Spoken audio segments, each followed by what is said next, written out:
Hey everybody, welcome back. Ali here.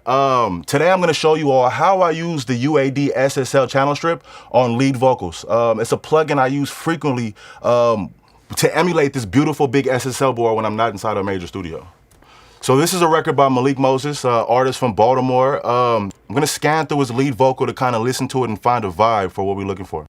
What's going on? What's on for me? You got a habit of saying you don't want none from me. Getting the man and playing all on your phone with me. So this can't be all on me when you be all on me, ayy. So just off of first listen, I instantly felt like the vocals, they sit in a decent pocket, but they could just be a little bit more present. So what I'm going to use the UAD SSL channel strip on is to bring presence to the vocal, bring a little more top end brightness and shine to the vocal. And again, just overall presence to sit that vocal on top of the mix a little bit.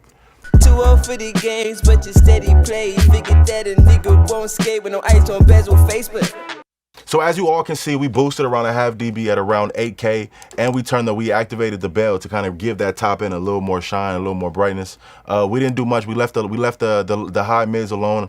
Also, as you can see, I cut around 2 dB at around 300. Sometimes if you're trying to achieve brightness in a vocal, a good way to do that without boosting the top end and making it extra harsh is by cutting some of the low mid or cutting some of the lows, just so you get the sonic perception of a brighter vocal.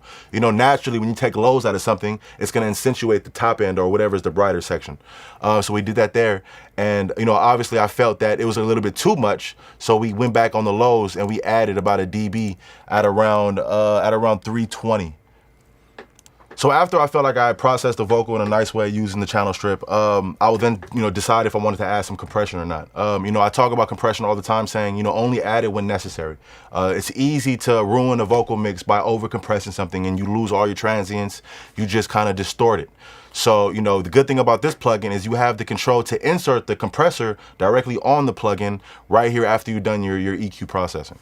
Now, usually when I work on compressing vocals, I usually set the ratio at around 2 to 1 or 3 to 1 or somewhere in between, just to be able to grab the vocal nicely. And then I'll move over to threshold.